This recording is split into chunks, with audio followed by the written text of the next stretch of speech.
Sir जो भाई भाव आप देखुं डोनाल्ड ट्रंप जो लैंग्वेज व्यवहार कर ईरान को नहीं ये लैंग्वेज और ईरान को नहीं जो भाव से टार्गेट कर बड़ देशर से जड़े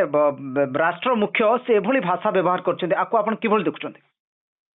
आज्ञा देखंतु मु तो संपूर्ण भाव में मोर सांबादिकता बा एभली भाव में कमेंटरी दबार मोर अभिज्ञता टिके बेसी नाही कारण मु भिन्न प्रकार बैकग्राउंड रो आछि किंतु जने राष्ट्र मुख्यंग पखरे एभली एक भाषा एभली अशालीन एवं एभली अभद्र भाषा बोधुए प्रथम थर पर कौन जन राष्ट्र मुख्य आसी जोटा कि ऑफिशियली ट्विटर हैंडल आसी जना जाए आदि जड़े अमेरिकार राष्ट्रपति जहाँ पृथ्वीर सबुठ शक्तिशाली देशर प्रतिनिधि भाव में गणा जाए ये भाषा आसे ताले समग्र विश्वपाई यहाँ गोटे अति दुर्भाग्यजनक बोली कहि आउ भाषा जहाँ से कहते ईरान विषय में जहाँ करने को जाऊँच सूचना देती जहाँ संपूर्ण भाव में मत मु तो गोटे पागलर प्रलाप बोली कहबिनी बरं गोटे संपूर्ण भाव में गोटे उन्मत्त एवं संपूर्ण भाव पागल हो जाइथिबा कौन एक मत्त हस्तिर डिस्ट्रक्टिव बा संपूर्ण विध्वंसकारी माने जो आह्वान दबार एटा होची गोटे निदर्शन बोली मु कहबी तामाने Thursday will be power plant day and bridge day. ये जो भाषा व्यवहार कर ईरान को लेकिन जो कहा जाइए जो चेतावनी पूर्वक भाषा व्यवहार करा जाइए आपको आपण किभली देखुछंती प्रकृत मंगलवार दिन से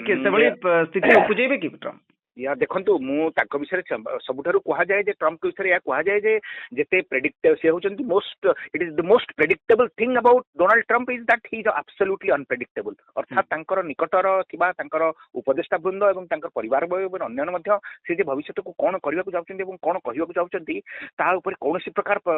आभास सेमानक पाखर न थाए तेनु ट्रम्प जहा कहिचंती ता जे न करिवे से कौन सन्देह ना बा कौन जे करेंगे से घोर सन्देह रही माने मुझे अवस्था वर्तमान अवस्था मु संपूर्ण भाव में मु चकित जे एभली व्यवहार करी सी कथा अनुसार समग्र ब्रिज और पावर प्लांट को जब एक्चुअली नष्ट करती ताल ईरान जनसाधारण यहाँ गोटे केते बड़ समस्या आ केते बड़ विभीषिकामय परिस्थिति सृष्टि कर अंततः मुझे आशा करी जे अंततः भर सामान्य सद्बुद्धि उदय हम और जहाँ से कहते हूँ न करती किंतु डोनाल्ड ट्रम्प को आम अतीत जहाँ देखीचे जो भाया आम अनप्रेडिक्टेबल बिहेवियर अतीत देखीचे से सामान्य अनुमान करने कष्ट नुहे जहाँ कहते पारती हठात अचानक भाव में आकाश मार्गरू बोमा वर्षण करी ईरान सब आसेट को नष्ट हुए कर ईरानवासी अकथनीय दुर्दशा एवं कष्ट भोगे निश्चय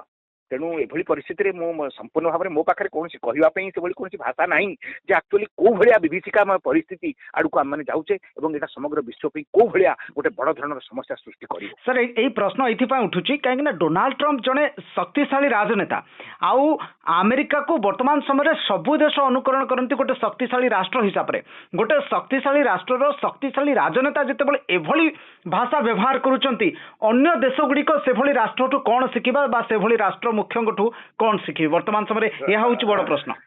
या देखंतु अमेरिका विश्वपई किछि शिखेबा अवस्था नाही वर्तमान केवल वायोलेंस आ ताकु जो हम कहू गोटे ग्रेट कल्चरल डिकाडेंस गोटे संस्कृतिर जो अपसंस्कृति आड़ को जीवा एवं तार जो क्षय हवा बा सेथि जेमती उई लागि जाए से भाया संस्कृति बर्तमान अमेरिका और अमेरिकार से है तेणु समग्र विश्व जे अमेरिका ठारू किछि बर्तमान शिखिबो ता नाही किंतु आम जदि डोनाल्ड ट्रम्प यही विगत 15-20 दिन 25 दिन व्यवहार लक्ष्य करेंगे जे से जो भाया भाव में अभद्र भाषा आचरण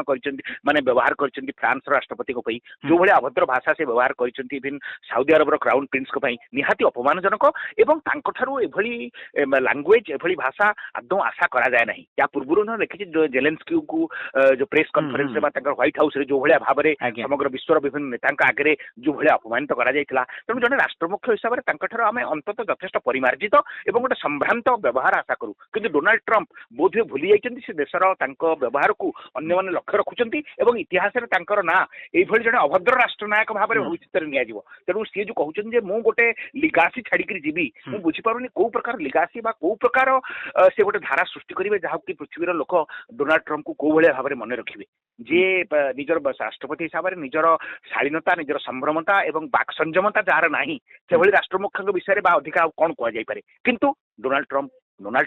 ତେଣୁ ତାଙ୍କ ବିଷୟରେ ଆଉ ଅଧିକା ମୁଁ ବା କ'ଣ କହିପାରିବି କିନ୍ତୁ ଅନ୍ତତଃ ଏତିକି ଆଶା କରିବି ଯେ ଯୁଦ୍ଧର ବିଭୀଷିକା ଅନ୍ତତଃ ନ ହଉ ଏବଂ ଇରାନର ଜନସାଧାରଣ ଏଭଳି ଅକଥନୀୟ ଯନ୍ତ୍ରଣା ଭୋଗ ନ କରନ୍ତୁ। ସାର୍ ଡୋନାଲ୍ଡ ଟ୍ରମ୍ପ ବର୍ତ୍ତମାନ ସମୟରେ ୱାର୍ କୁ ଏଣ୍ଟରଟେନମେଣ୍ଟ ଭଳିଆ ଦେଖୁଛନ୍ତି କି ୱାର୍ କୁ ଦେଖି ଡୋନାଲ୍ଡ ଟ୍ରମ୍ପ ଏନ୍ଜୟ କରୁଛନ୍ତି କି କାରଣ ତାଙ୍କର ମନ୍ତବ୍ୟ ଗୁଡାକ ଠିକ୍ ସେଇଭଳି ହିଁ ଆସୁଛି। ହୁଏତ ତାହା ହେଇପାରେ ମୁଁ ଅବଶ୍ୟ ତାହା କହିପାରିବିନି କାରଣ ସେଟା ମନସ୍ତତ୍ତ୍ୱବିତ୍ ମାନେ ହୁଏତ କହିବେ ଯେ ଏଭଳି ଅନ୍ୟମାନଙ୍କୁ କଷ୍ଟ ଦେଇକିରି ତାଙ୍କୁ ଯଦି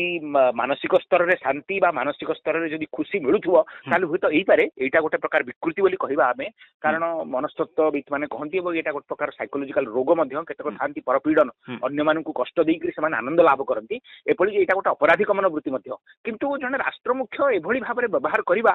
ବୋଧହୁଏ କ୍ୱଚିତ ଦେଖାଯାଏ ବା ଇତିହାସରେ ୟାର ଉଦାହରଣ ବୋଧହୁଏ ଏଭଳି ମିଳିବନି। ଆଉ ଏଇଟା ଆମେ ଏଇ ପୁରାଣ କାଳରେ ଆମେ ଦେଖୁଥିଲେ ବା କୌଣସି ସିନେମାର ଭିଲାନ ମାନେ ଯୋଉଭଳି ବ୍ୟବହାର କରନ୍ତି ବା ସେଇଭଳି ତାଙ୍କର ବ୍ୟବହାର ହଉଛି ଯୋଉଠି ସେ ଅନ୍ୟମାନଙ୍କୁ ଏଭଳି କଷ୍ଟ ଦେଇକରି ବା ଅନ୍ୟମାନଙ୍କୁ ମୁଁ କଷ୍ଟ ଦେବି ୟା ଭାବିକି ହୁଏତ ମନେ ମନେ ସେ ବହୁତ ଶାନ୍ତି ପାଉଛନ୍ତି ବା ଏଇଟା ତାଙ୍କର ମନସ୍ତାତ୍ତ୍ୱିକ ଯୋଉ ଅଛି ଅନ୍ତରାତ୍ମା ତାକୁ ହୁଏତ ଖୁସି କରିବାରେ ହୁଏତ ସାହାଯ୍ୟ କରୁଥାଇପାରେ କିନ୍ତୁ ମୁଁ ନିଶ୍ଚିତ କହିବି ଏଇଟା ଏକ ପ୍ରକାର ମାନସିକ ବିକୃତି ଏହା କେବେ ହେଲେ ଗୋଟେ ସୁସ୍ଥ ମସ୍ତିଷ୍କର ପରିଚାୟକ ନୁହେଁ। ସାର୍ ଇସ୍ରାଏଲ ମଧ୍ୟ ଯୁଦ୍ଧ କରୁଛି ଇରାନ ସହିତ ଏବଂ ସମାନ ଢଙ୍ଗରେ ଆମେରିକା ମଧ୍ୟ ଯୁଦ୍ଧ କରୁଛି କିନ୍ତୁ ଡୋନାଲ୍ଡ ଟ୍ରମ୍ପ ବାରମ୍ବାର ସୋସିଆଲ ମିଡିଆକୁ ଆସିବା ଏବଂ ସୋସିଆଲ ମିଡିଆରେ ଆସି ଏଭଳି ମନ୍ତବ୍ୟ ରଖିବା ଏବଂ ବେଞ୍ଜାମିନ ନେତାନ୍ୟାହୁ ସେ ନିରବତାର ସହିତ ନିରବଚ୍ଛିନ୍ନ ଭାବରେ ଯୁଦ୍ଧ ଚଲେଇଛନ୍ତି ସେ ଏତେ ଡ୍ରାମାବାଜି କରୁନାହାନ୍ତି କିନ୍ତୁ ଡୋନାଲ୍ଡ ଟ୍ରମ୍ପ ପୁରାପୁରି ଫିଲ୍ମ ଷ୍ଟାଇଲରେ ଡ୍ରାମାବାଜି କରିବା ନାଟକୀୟତା ଢଙ୍ଗରେ ପୁରା ଯୁଦ୍ଧକୁ ପରିଚାଳନା କରୁଛନ୍ତି ଏହା ଭିତରେ ଆପଣ ଫରକ କ'ଣ ଦେଖୁଛନ୍ତି? ନିଶ୍ଚୟ ଫରକ ତ ଆମେ ଦେଖୁଛେ ଦେଖନ୍ତୁ ଆମେ ରିସେଣ୍ଟଲି ଆମେ ଧୁରନ୍ଧର ପିକ୍ଚର ଦେଖୁଥିଲେ ବା ଆସିଛି ବା ତା ବିଷୟରେ କଥାବାର୍ତ୍ତା କୁହାଉଛି ଏଥିରେ ଯୋଉ ନିର୍ମମତା ଆଉ ନୃଶଂସତାକୁ ଏତେ ବିଭତ୍ସ ଭାବରେ ଦେଖାଯାଇଛି ଯାହାକୁ କେତେକ ଦର୍ଶକ କହୁଛନ୍ତି ହୁଏତ ଏତେ ନିର୍ମମ ଏତେ ନୃଶଂସତାକୁ ହୁଏତ ଏତେ ବିଭତ୍ସ ଭାବରେ ଦେଖେଇବାର ଆବଶ୍ୟକତା ନଥିଲା ତାମାନେ ଅର୍ଥାତ୍ ଏଟା ଜନମାନସିକ ମନ ଭିତରେ ଆମର ଗୋଟେ ଆଲୋଡ଼ନ ସୃଷ୍ଟି କରେ ଏଭଳି କୁହାଯାଏ ଯେ ଛୋଟ ପିଲା କିମ୍ବା ବୃଦ୍ଧ ଏଭଳି ଦୃଶ୍ୟ ଗ୍ରାଫିକ ଦୃଶ୍ୟ ନ ଦେଖନ୍ତୁ ଯୋଉଟା ସେମାନଙ୍କୁ ଆଉଟ୍ରେଜ୍ କରିବ ବା ସେମାନଙ୍କର ମାନସିକ ଅବସ୍ଥାକୁ ସନ୍ତୁଳନକୁ ବିଗାଡ଼ିବ ତେଣୁ ଟ୍ରମ୍ପଙ୍କର ଏଇ ଯୋଉ ଭାଷା ଏଇଟା ମଧ୍ୟ ଗୋଟେ ସାଧାରଣ ଲୋକର ମାନସିକ ସନ୍ତୁଳନକୁ ବିଗାଡ଼ିବାରେ ମଧ୍ୟ ସାହାଯ୍ୟ କରୁଛି ବୋଲି ମୁଁ କହିବି ଏବଂ ଏଇଟା ଗୋଟେ ନିହାତି ବର୍ବରୋଚିତ ଏବଂ ଅତିମାତ୍ରାରେ ଅମାନବୀୟ ଭାଷା ମାନେ ଏଭଳି ଭାଷାରେ କୌଣସି ଦେଶ ବିଷୟରେ କହିବା ବା ଏଭଳି ମାନସିକତା ପୋଷଣ କରିବା ଏଇଟା ଟ୍ରମ୍ପଙ୍କର ଗୋଟେ ନିମ୍ନ ଧରଣର ପର୍ସନାଲିଟିକୁ ଦେଖାଉଛି ଆଉ ଯାହା ଲାଗୁଛି ଯେ ସେ ବୋଧେ ସମ୍ପୂର୍ଣ୍ଣ ଭାବରେ ନିଜର ଅହଂ ବଳରେ ସମ୍ପୂର୍ଣ୍ଣ ପାଗଳ ହୋଇଯାଇଛନ୍ତି ଏବଂ ଆମେ ହୁଏତ ଦେଖିବା ଯେ ଦୁର୍ଯ୍ୟୋଧନ ଆମେ ଯୋଉ ପୁରାଣ ଯଦି ଦେଖିବା ଏଭଳି ଅନେକ ଚରିତ୍ର ଥିଲେ ଯୋଉମାନେ କି ତାଙ୍କର ରାକ୍ଷସୋଚିତ ବ୍ୟବହାର ଯୋଉମାନେ କି ନିଜର ଗର୍ବ ଏବଂ ଅହଙ୍କାରରେ ସମ୍ପୂର୍ଣ୍ଣ ଭାବରେ ଅନ୍ଧ ହୋଇଯାଇଥାନ୍ତି ଏବଂ ସେମାନେ ଏଇଭଳି ଅଭଦ୍ର ଭାଷା ବ୍ୟବହାର କରନ୍ତି ଏବଂ ଶେଷରେ ସେମାନଙ୍କୁ ଯୋଉ ଦୈବୀ ଶାସ୍ତି ମାନେ ଭଗବାନଙ୍କ ତରଫରୁ ଯାହା କୁହାଯାଏ ଡିଭାଇନ ପନିଶମେଣ୍ଟ ମିଳେ ତେଣୁ ଟ୍ରମ୍ପଙ୍କ ପାଇଁ ଡିଭାଇନ ପନିଶମେଣ୍ଟ କ'ଣ ହବ ତାହା ମୁଁ କହିପାରିବିନି କିନ୍ତୁ ବର୍ତ୍ତମାନ ଅବସ୍ଥାରେ ସେ ବଳଶାଳୀ ଏବଂ ନିଶ୍ଚିତ ଭାବରେ ଯଦି ଇରାନ କିଛି ନ କରେ ତାହେଲେ ଇରାନକୁ ନିଶ୍ଚିତ ଭାବରେ ବହୁତ କିଛି କ୍ଷତି ଏବଂ ବହୁତ କିଛି ବିଭୀଷିକା